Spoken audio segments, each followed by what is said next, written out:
Hey, what's going on, Steeler Nation? This is Big B, Brian Hanley, and this is Steelers Almighty. Steelers Almighty, we are the fastest growing Steelers podcast on YouTube. So that's all thanks to you guys. We appreciate you guys and we appreciate your support. We got a good show here for you today, man. Football is back, man. It is back, and not just camp. Real football is back. They have put the pads on in Latrobe and football. Everything is popping out there. It's been great to see all the updates and the reports. A lot going on at Steelers training camp, man. So let's take you through what we're going to talk about a little bit today. First thing, we got some winners and some losers early in camp. We'll discuss exactly who has done what, and as far as what Steelers Almighty, what we think here as far as winners and losers. Next up, the Roman Wilson injury. We'll cover that a little bit and what that means to the wide receiver room. The lack of depth at that position, especially outside. We'll talk about that a little bit and what that means. Steelers, again, are slow playing the offensive line. I've talked about that ad nauseum, and I'm going to talk about it again today because it is absolutely ridiculous. Just don't understand it, people. I just don't understand it. We'll get into that. And then lastly, Russell Wilson, his injury, has it opened things up for Justin Fields? Has it actually created a quarterback battle? One that if you asked this question 2 weeks ago, everybody would have said absolutely not. Now, has it opened something up? We'll get into that and more. So, again, we appreciate everybody being in here, man. You can always find Steelers Almighty. You can find us weekly at youtube.com / Steelers Almighty. And anywhere that you get a podcast, you prefer the audio version, anywhere you get your podcast, you'll be able to get Steelers Almighty there. And also on all social media platforms is Steelers Almighty. So let's get into the show, people. All right. So first things first, early camp winners and losers. What do we have? Who do we have that are winning early and often in camp? Well, the first thing is for me, and I think for a lot of Steelers, is Beanie Bishop. Beanie Bishop right now has taken the lead at starting corner or starting slot corner. Now, that was a position that a lot of us Steeler fans out there, we were like, man, I don't know. Then we signed Cam Sutton, and then everybody was like, okay, we feel good. We feel good. But we also knew in the back of our mind that Cam Sutton was going to get suspended, and then he gets suspended. And then it's, okay, well, now who's going to hold the fort down for the first day games? Well, it seems like Beanie Bishop has jumped into that role and is taking the first team reps. Now, again, it's early. It's very, very early in camp. A lot can still be decided down the road. There's still a lot more practices to go. I understand that. But this is where we are today. So let's celebrate where we are today. Beanie Bishop has been that guy. Not only has Beanie Bishop grabbed a hold of the position, people, you haven't really heard anybody talking about, oh, man, it's such a position of need and, oh, we're going to be in trouble. All of that is kind of quieted down a little bit. Now, again, maybe people are focused on other avenues and other aspects of the team, but we haven't really heard a whole lot. To me, that's a good thing. When a position is locked down and you're not hearing a lot of people talk about what we need to do and we got to make a trade, we got to do this. When you're not hearing that, that's all good news. And Beanie Bishop seems to have quieted that down as of now. Again, it's very early. Very early, but that doesn't mean we can't celebrate what people have done up to this point. So congratulations to this undrafted rookie out of West Virginia for stepping up to the table and trying to lock down a position. I think him and Corey Trice, they're slow playing Corey Trice Jr. a little bit off of his injury. I still think he's going to be in that battle once they say, okay, it's time for you to go. But we'll see. We will see, but definitely like what we see out of Beanie Bishop so far. Next, this is a guy, DeMarvin Leal. When we came out with our 53-man roster and who we thought were going to make the 53-man roster, I had DeMarvin Leal. I thought he was a cut casualty. He was drafted 3 years ago. He didn't show a whole lot of promise his rookie year, but he showed more promise his rookie year than he did last year, which is a huge statement because he took a big step back last year. He just did. But now I think maybe he listened to us. Maybe he heard Steelers Almighty podcast and he's like, I'm not getting cut, man. It's time for me to turn this thing on. And he's starting to show the flashes that had the Steelers executives so excited when they drafted him, 3 years ago with the 83rd overall pick in the third round. He's starting to show that. It seems, now granted, he was young when the Steelers drafted him. He was a young football player. And maybe that's part of it. He didn't know how to be a professional. He wasn't in professional shape. He maybe his body just wasn't ready, wasn't physically able to stand up. Well, now it looks like he is, because not only was he making a ton of plays in OTAs and minicamp, when he put the pads on, none of that is slowed down, which is a great sign. Defensive coordinator Terrell Austin has said on several occasions he's got to stack up these consistently good practices. That's what's been missing from him, is consistency. Well, maybe he's starting to do that early in camp, but again, all we have to go by is what has happened so far in camp. And so far, DeMarvin Leal looks like a guy that says, not only do I want to get playing time, I want to get some starter snaps. I need to be out there early. And he's earned it at this point. He's getting a lot of run with the one. I like what I see. Again, maybe the light has flipped on. And sometimes it takes guys a little bit longer, man, especially when you come into the NFL a little younger. Maybe it just takes a few years.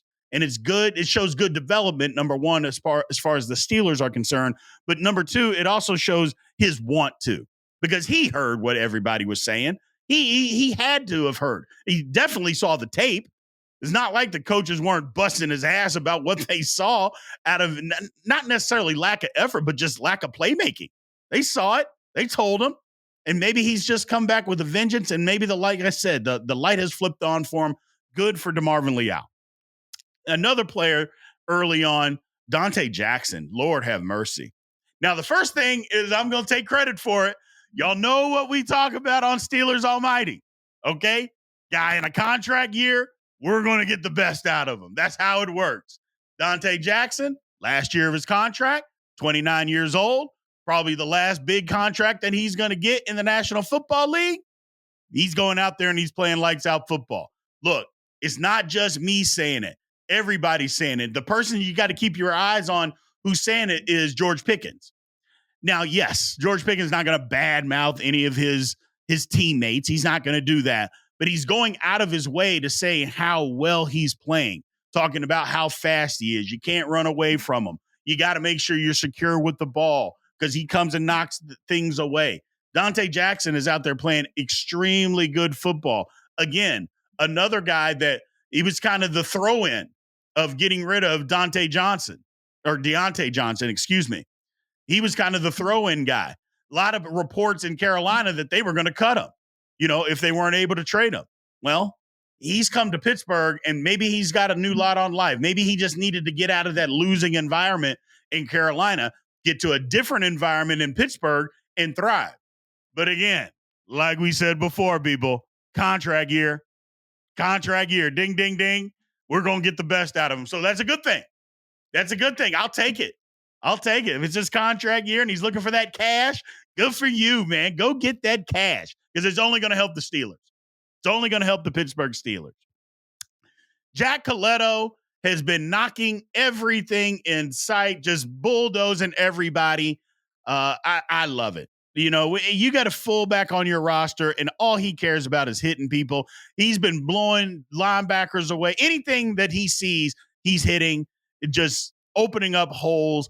The offense has gotten the best of the defense in camp so far, and a lot of it has to do because they're running the football more. There's been a lot of emphasis on running the football. Jack Coletto's been a huge part of that, whether it's inside zone, power game, outside zone, lead blocking, whatever it is, he's knocking people around. Huge addition to the Steelers, man.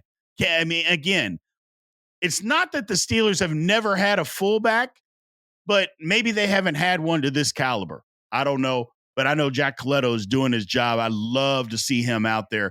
Going to be a real good addition. I'm interested to see some some crazy formations, 22 personnel, 23 personnel, and not just on the goal line, or in short yardage situation. Maybe it's 1st and 10 from the 50, and we come out in 23 personnel, 2 backs, 3 tight ends, and we let Jack Coletto just go clean somebody's clock. I love it. Absolutely love it. Peyton Wilson, been a big winner. Had some rookie moments. No, that's going to happen. His first backs versus backers. He went up against Jaylen Warren, and we know how physical Jaylen Warren can be in that drill. Didn't always turn out the way that Peyton Wilson wanted, but he got his comeback, and he did his thing out there. He's been super athletic. This is exactly what we wanted to see. Another thing that Steeler fans, if you don't know, he's been a sponge to Patrick Queen, just trying to soak up as much knowledge as he possibly can to be the best linebacker that he can be. Again, we mentioned this before. He's got the work ethic, and he's got a schedule. He's the first guy out there. It's not that he's trying to be the rah-rah guy. I'm going to be the first guy out there. He's just like, hey, man, I got a routine, and my routine happens to put me out there before anybody else gets out there. That's it. I love it. I've said it before. We love Elandon Roberts. Elandon Roberts and Patrick Queen, if those are your 2 starting linebackers, you could do a lot worse in this league. But if Peyton Wilson were to be in that inside linebacker starting lineup next to Patrick Queen, I think it's better. Just for the simple fact that he's way more athletic than Roberts. Roberts is a thumper, and he gave us everything that he had, and he's a good football player. I just believe the upside of Peyton Wilson is a lot higher. The quicker we can get him out there and getting more snaps, the better this team will be. I promise you. And another thing, he's not just athletic. He can also hit you and tackle you too, people. So I don't want you to think that he's just a guy out there that's going to try to run around a bunch of blocks. Nah, he's a physical inside linebacker. He really is. Again, the steal of the draft. 98 for the best middle linebacker in the draft. Give me a break, people. And then last but not least, as far as the winners, Roman Wilson. Now, yes, I get it. He got hurt. We'll get to that here in just a second. But before he got hurt, Roman Wilson, I think, was on his way to solidifying himself as being wide receiver number 2. He was playing that well in training camp. Again, early on, OTAs, minicamp, looked like he was running in quicksand out there. Couldn't find his way, just kind of just wallowing around, didn't necessarily know what to do or where to go or anything like that. I get all of that stuff. Having said that, he found his stride once training camp started. And he was out there playing really, really good football. Like I mentioned, I think he was on his way to solidifying the wide receiver number 2 position that the Steelers desperately need. They absolutely desperately need. Again, we'll get into that here in just a second. Some of the losers. Zach Frazier. It's not that Zach Frazier has played just bad football, but for a guy that a lot of Steeler fans, and I'm sure executives were counting on being in the starting lineup early, which we'll talk about that here in a little bit, the Steelers offensive line and what the hell they're doing with that. But he just hasn't been the dominant guy to go out there as of yet and say, okay, he needs to be running with the ones. That hasn't happened yet. We've seen him, do his thing in one-on-ones. We've also seen him take some losses in one-on-ones, kind of get pushed around. He's just kind of just been there. And for a guy that we want to be the starting center, I think it's got to be more than just a guy there. Well, I want to see some more from him. But again, it's still early in camp, so I don't want you to panic. I'm not panicking. I'm just telling you what we've seen in the couple of days that pads have been on, or mini camp, OTAs, beginning of training camp, all that stuff. Just haven't seen a lot yet. I want to see more. And the Steelers apparently want to see more. And then last but not least here, as far as the losers, 2 guys that were on some people's radars. One was particularly on my radar that we haven't really even heard their name, and that's not a good sign. Anthony Averett and Ryan Watts. Yeah, we haven't heard much from either one of those guys, and that's not a good sign. Look, it's early, and I'm going to keep saying it's early, but at some point, you got to start making some splash plays out there. At some point, that has to happen. I thought Ryan Watts could be a guy that could possibly play slot corner. I know safety is his best position. I get that. But we just haven't heard a whole lot. And Anthony Averett's a veteran Ryan Watts could be a guy that they put on the practice squad. He's a 6th-round pick from this year. Averett won't be that. If he can't make the 53, he just won't be with Pittsburgh at all. So hopefully a lot of that can change around or not. And if it doesn't, maybe that means that we've got really good guys in those positions. So, it's a double-edged sword when you look at stuff like that. But those two guys just haven't heard a lot from as of yet. So those are the camp winners and losers. Now, moving on, the Roman Wilson and this injury to Roman people, I don't like it. I don't like it at all. And the reason that I don't like it is because we don't have the depth out there. We don't have the depth at wide receiver too. That was the problem. That's what a lot of us were out there saying. It wasn't that we necessarily wanted to go pay a guy $30 million that doesn't deserve $30 million, Brandon Ayuk. It wasn't that. It was, okay, what if a guy gets hurt? Then what are we going to do? Well, a guy got hurt. And look, Scotty Miller, Quez Watkins, I mean, those guys are not, wide receiver too. They're slot guys. So they're not guys that are going to be out there that can play it. Now, again, Van Jefferson is out there, and he becomes extremely important now. But I don't know, people. It's the depth for me. That's where the issue came in. What are we going to do now? Because Roman Wilson's going to be out for a few weeks. I mean, he's got a high ankle sprain. They're not saying high ankle sprain. And they're slow playing his injury. I understand. But he's going to be out for a few weeks. Okay, maybe even up to week 1, when we go to Atlanta. Okay, well, if that's the case, what are we going to do? Now, the first thought is maybe they're going to go out and sign a free agent. Have you guys seen the guys that are available on the free agent list at the wide receiver position? It is slim pickings. I did a little dive into this. It wasn't a deep dive because it's not deep dive worthy. I'll be honest with you. It's just not. There's some names out here, and I'm like, oh, my goodness. I mean, like Robbie Chosen, formerly Robbie Anderson. Do the Steelers want that? Hunter Renfrow. How many slot receivers do we need? We don't need another Hunter Renfrow on our team. We just don't need that. Michael Thomas. Now, that's a guy that I think could actually help because while he's not a speed guy, he's never been a speed guy. He's still a good route runner. He doesn't get a ton of separation, but he can make contested catches away from his body. I think that's a guy that could actually help. Again, I don't know. He's not a speed guy. So if you're looking for something like that, he isn't going to be that. But he might be able to help on the outside. Here's the name that I'm going to throw out that I've thrown out before. People laughed me right off the show, but I'm going to throw it out again. Juju. Yeah, man. Juju Smith-Schuster. You got to look at his contract. Look, I don't think that New England would necessarily cut him because it's like $9 million in dead money, dead cap space if they, or dead cap anyway, if they decide to cut him. But if they trade him, it's only 2. So can the Steelers wait and say, hey, or even if they don't wait, could they throw out and say, look, man, we'll give you a 7th round pick in 2026 for Juju. You want it?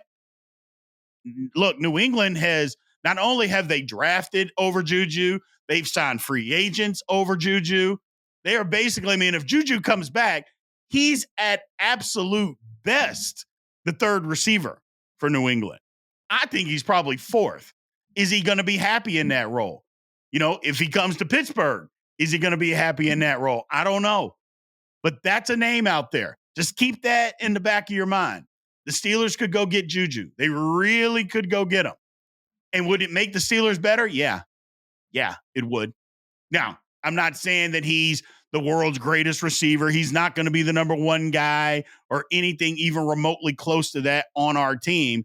But don't tell me he wouldn't make us better. If he's healthy, he makes us better. Now, if he's not and that knee is still an issue, then no, we can't use him. But if he's healthy, he can help. He can absolutely help. So let's pull up the poll question here that we've got so far. Poll question for the Steelers. With Roman Wilson's injury, should the Steelers be more aggressive looking outside of the roster for a wide receiver 2 leading up to the season? So are the Steelers going to sit back? Are they going to wait? Are they going to sign somebody? Or are they just going to look at the roster and say, we've got enough?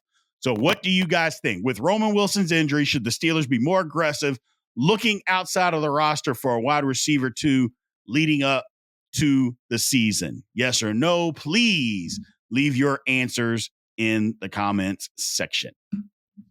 All right. So we're at halftime here. So the first thing that we want to do is, we got some super chats that we want to, number one, to recognize. So we got Capricorn Steel. That's number one. We appreciate the super chat that he sent to us. Again, there's several ways that you guys can help support the show. Super chat is obviously one of them. So Capricorn Steel sent us a super chat. And then the next one was Steelers Nation Australia. We've been on each other's show, or at least commenting on show. He sent us a super chat when we did a live earlier this week. We appreciate that. Again, thank everybody for all the support that you have given us so far. But we especially want to thank the people that use their hard-earned money to help support the show. Capricorn Steel and Steelers Nation Australia. We can't thank you guys enough for your support. We appreciate that. Again, super chat is just one way that you guys can help support the show.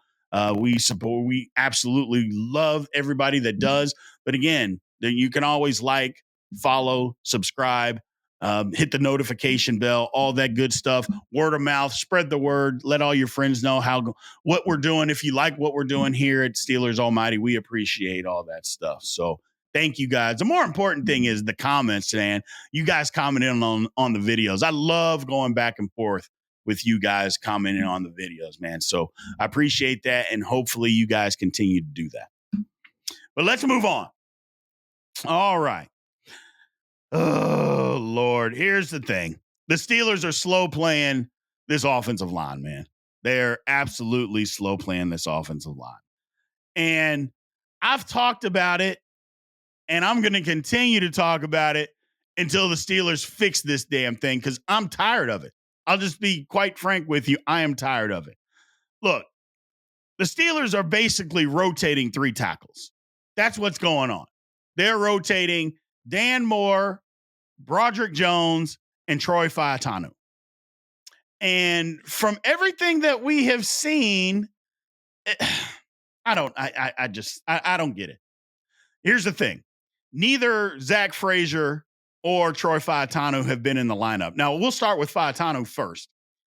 From what we've heard and what we've seen, Fautanu's doing his thing. He's playing physical. He's playing athletic. His technique and footwork and hand placement have been off the charts. At some point, you got to say, okay, it's time to get this guy running with the ones. He's still running with the twos. I have no idea why. It makes absolutely no sense, other than when you're doing team drills, maybe going against, because it's the ones versus the twos, he's getting all that work against TJ Watt and Nate Herbig, and he's doing his thing. And maybe that's what they're wanting to see happen. But I know he's playing physical. I know he's been out there in run blocking and in pass protection. Troy Fautanu has shown everybody why he was really a top 10 talent that the Steelers were able to steal at number 20.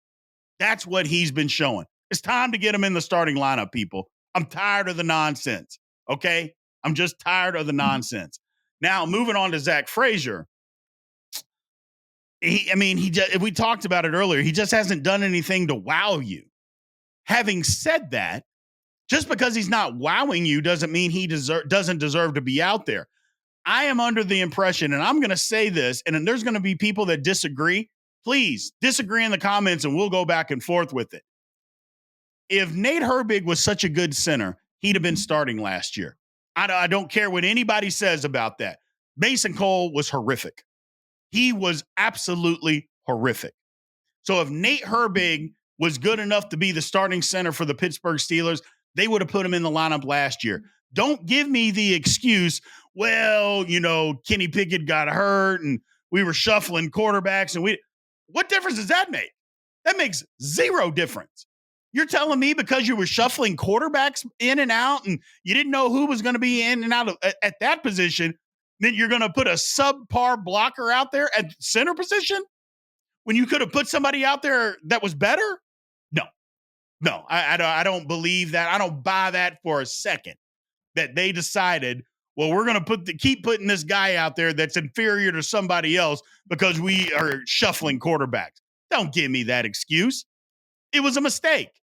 Or Nate Herbig really isn't good enough to be the center on the Pittsburgh Steelers. He's got less than 50 snaps of experience in the National Football League. Less than 50. That's not even a game. Well, okay, you could say Zach Frazier doesn't have any. Well, he's got a hell of a lot at college. And don't get me wrong, I understand college is not the pros, but at least he's got, at the position, he's got some experience. Nate Herbig doesn't have a lot of experience, period, at the position. Get Zach Frazier in the lineup. It's time. It's time. And for God's sake, why is Broderick Jones the swing tackle? Lord have it. At what point are we done with this Dan Moore Jr. experiment? Why does Broderick Jones, who we've been told is the left tackle of the future, why do we have to stunt his progress for somebody else? I'm sorry. It's time. Put him. And again, this whole notion of, well, you got to earn the job. Hey, man, why does everybody else got to earn the job? Dan Moore Jr. didn't earn the job. He got drafted as a rookie, and he started day one. Why can't Broderick Jones? Are we thinking Broderick Jones isn't as good? Because the Steelers are telling us that that's not the case. Matter of fact, the Steelers are saying they're done with Dan Moore Jr. because they've taken 2 tackles in the first round of the last 2 drafts. So clearly, they believe that they need to upgrade. Well, put the guys on the field for crying out loud. And I don't want to hear that it's early. I don't. And I know earlier I talked about it's still early in camp. Why are we messing with the offensive line, though? Why can't we get the guys out there that are going to play and get them the most reps working together, gelling together? Why can't we do that? It just doesn't make any sense to me. It makes no sense to slow play this offensive line. It just doesn't. And again, I'm not bashing Dan Moore Jr.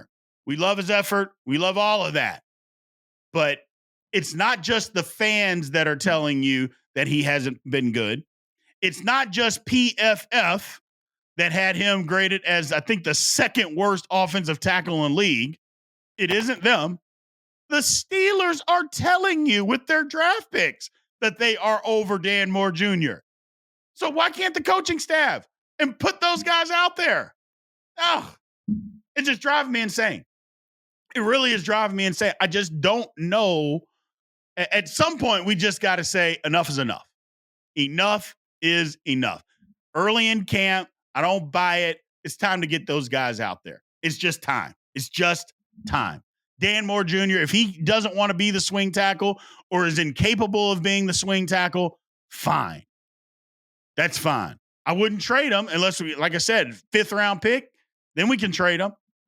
But it's time for him to be out of the starting lineup and to get Broderick Jones at left, Troy Fautanu at right, and let's get this going. Oh, by the way, let's please put Zach Frazier at center, and let's just get this thing moving, people. Let's get it moving. Let's get it moving.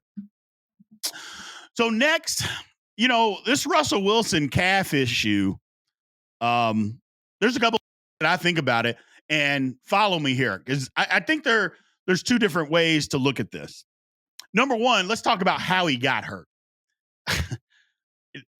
He gets hurt in a conditioning drill pushing a sled. At no time on a football field in a football game will Russell Wilson be pushing a sled. At no time will he be doing any act that requires that type of movement. So why are you doing it in a conditioning drill? It just doesn't make sense. And you can say, well, guys can get hurt doing anything. That's true. But why put them in a position that they're never going to be in for them to get hurt? Just doesn't make sense. Get it together. Get it together, man. That's one. But number 2, Mike Tomlin is slow playing the hell out of this thing. Russell Wilson said, hey, man, I'm ready to go. I'm just following what people are telling me. And that's great. But Mike Tomlin has, we're just taking it inch by inch. Here's the thing. Two things can be at play here. Number one, Russell Wilson could be a lot more hurt than what they're telling us. That could be number one. We've seen calf injuries in the NBA to guys. They get a calf injury and they're out for weeks at a time. Now, we have seen Russell Wilson out there here lately. He's been out. He's been doing all the individual work. 11 on 11. He's just been handing the ball off. He hadn't thrown any passes in that. So maybe, just maybe, he's actually a little bit more hurt than what the Steelers are letting on, which to me, that's okay. That's their job. You know what I'm saying? I mean, they don't have to disclose all of that in training camp, how hurt somebody is. I'm okay with that. That's fine. The second part of this, though, and follow me here, maybe that Mike Tomlin is saying, look, I want this to actually be a battle. We got a window on how this can be a battle. And because Justin Fields has gotten all the reps with the ones, he's gotten all the reps. And he's saying, look, here is an opportunity for us to see if this guy can really play football. Can he lead this team? You all heard me early on, way back when they signed both of these guys. I said, look, well, I guess they didn't sign Justin Fields. They traded for him. But I was under the impression, or it was, to me, I thought Justin Fields needed to be the guy to win the job. And the reason that I said that is because if he goes and wins the job, he can be the quarterback for the Steelers for the next decade. To me, that makes sense. Young guy comes out, earns the job. Yeah, he can be the quarterback for the next decade. We know Russell Wilson is not going to be the quarterback for the Steelers for the next decade. Maybe the next 2 or 3 years, but not the next decade. Well, what would you rather worry about? Would you rather have a quarterback that you know for the next decade, or a guy for 2 or 3 years and then you got to start over? Because Fields isn't going to be the backup here for 2 or 3 years. I don't think that's going to happen.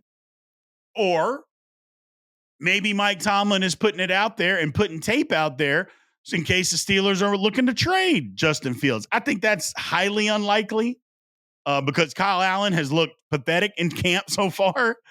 But I think that Justin Fields, getting him out there, I think it's the latter. I think it's the Mike Tomlin is trying to see if Justin Fields can go win this job, if it can actually be a battle, because he's backed off of everything other than saying that, Russell Wilson is in the pole position. Okay. Well, what if Justin Fields plays really well in camp, which I think all Steeler fans want? That's what we wanted. We wanted Justin Fields to play well. Now, there's a lot of us who didn't think that he would play well. We thought, and in minicamp and in OTAs, he didn't.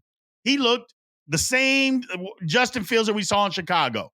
Inaccurate with the football. Held on to the ball way too long. He threw a good deep ball, but his ball placement on all other throws was erratic at best. We even saw that the first 4 days of camp. Just, okay, well, this guy he is what it is. And I even said on one of the lives, I said, yeah, maybe this is it. Maybe this is just what he is. Put the pads on, this guy's turned into a totally different quarterback. Now, I love the quote from Mike Tomlin. Mike Tomlin said that wardrobe shouldn't change the expectation or his play, but apparently it has, man, because the last 2 days, he has looked outstanding, not good, outstanding in pads, leading this offense. He's got some zone reads. He's thrown fade routes, as you're seeing here, to George Pickens. That's perfect ball placement on a fade route in the end zone. Perfect ball placement. You saw him on some zone reads, outrunning people, and then you can always say, well, they're not really trying to catch him. Yeah, they were. He's just playing really good football. Give the guys credit. I love it. I love what Justin Fields is doing. Look, they're trying to catch him. He's just on the outside. They can't catch him. He's that athletic. He brings a dimension that the Steelers haven't had at the quarterback position since Slash. Now, I'm not saying he's going to be that or needs to be that, because I think he needs to be better, because although I like Cordell Stewart, I don't think he was the greatest quarterback. Thought he was decent, but not great. Having said all of that, man, I think can it be a battle? I don't know. Can it be a battle? I don't know. But that brings us to our poll question. Our good old poll question that we like to have about Justin Fields and Russell Wilson. Here we go. With Russell Wilson's injury and Justin Fields' increased reps, has this, number one, there's two questions in this. Has this become more of a real QB battle? And who starts the season? So I guess leave your answers in the comments. But the one thing is, if it has not become a real battle, or if you don't think it is, the answer is no, then we always know who's going to start the season, But do you guys think that this has now become a real QB battle? Can Justin Fields wrestle this job away from Russell Wilson? Can he do it? My thinking on it is, yeah, if he's going to continue to play the way that he has since the pads have come on, yeah, he can wrestle that job away. Will he do it? I don't know. That's kind of what the same thing in Chicago. You saw flashes of greatness, and then you saw pathetic play. That's the one thing we can't have at the quarterback position. It can't be inconsistent, man. It can't be. It got to be consistent. It's got to be good, consistent play. That's what we need. And if Russell Wilson, while not spectacular, is going to give you the good, consistent play over the super highs and the super lows that Justin Fields so far in his career has shown, then you got to go with Russell Wilson. But maybe Justin Fields is on the come up, man. Maybe he's trying to turn that around. If he looks like what he has since the pads have come on, this is a good Justin Fields, people. It is a great Justin Fields, not a good one, a great one. So please leave your answers in the comments section to that poll question. So real football is back. Real football is back. The pads have come on. They're not running around in jerseys anymore, in helmets. The pads are thumping. We had a camp fight, which you always love to see a camp fight as long as people aren't getting hurt. Camp fights are good. Brings out toughness. Mason McCormick, a guy that has been out there, again, that he probably could have been another guy that was a winner in camp, but showed his toughness as a rookie. Landon Roberts hit Justin Fields late. Mason McCormick says, absolutely not on my watch. Goes out there, pushes, gets into a scuffle. A brawl breaks out. Nobody got hurt that we know of, which is good. But camp fights are okay. And I love that toughness out of Mason McCormick. Don't hit my quarterback, man. Don't hit him at all. I don't care who you are. Don't put your hands on him. I love it. That's the kind of toughness that we are going to need. All of that is what we are going to need. Look, I'm still also concerned about wide receiver 2. The depth. I'm just concerned. I was always concerned going into the season. My real worry was if George Pickens got hurt, what were we going to do? Well, Roman Wilson got hurt. Not super serious so far, or at least as far as we know, but it's still an issue. Are they going to go get somebody? Are they going to sign somebody? Do they just trust what they currently have on the roster? That's a big question mark, people. It's a huge question mark. I don't know yet. It's still early in camp. They still have some time, especially to see how he reacts to treatment and all that good stuff. He'll be out several weeks, but it's still a concern. Something that we have to keep in the back of our minds. Again, the good thing is we don't have to play a game this week. We don't have to play a game next week. We got 38 days until we have to play a football game, a real football game. So we got some time to get it all figured out, man. And hopefully in that time, Russell or Roman Wilson gets healthy and he can get back on the field. So that's all we got for you today, man. I appreciate everybody. Thank you again.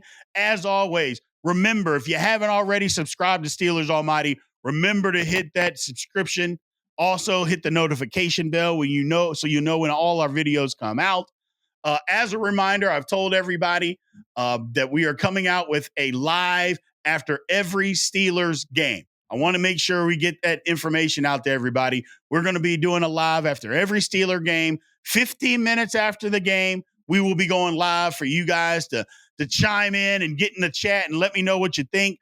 We're also going to be sending out a phone number for you guys to call in, leave a rant, leave a comment, anything that you guys want to do, to leave that, and we'll bring it up on the show and I'll react to whatever you guys are saying. So we'll be getting that phone number out to you guys here in the next couple of weeks so you guys can, again, call in, leave a message, say whatever you're going to say. You got to keep it semi-clean, and then I'll react to whatever that is and all that good stuff. So we appreciate you. Again, like I said, remember to like, follow, subscribe, hit the notification bell, and leave tons of comments because I just love going back and forth with you guys. Appreciate you guys. We'll talk to you soon. Aloha.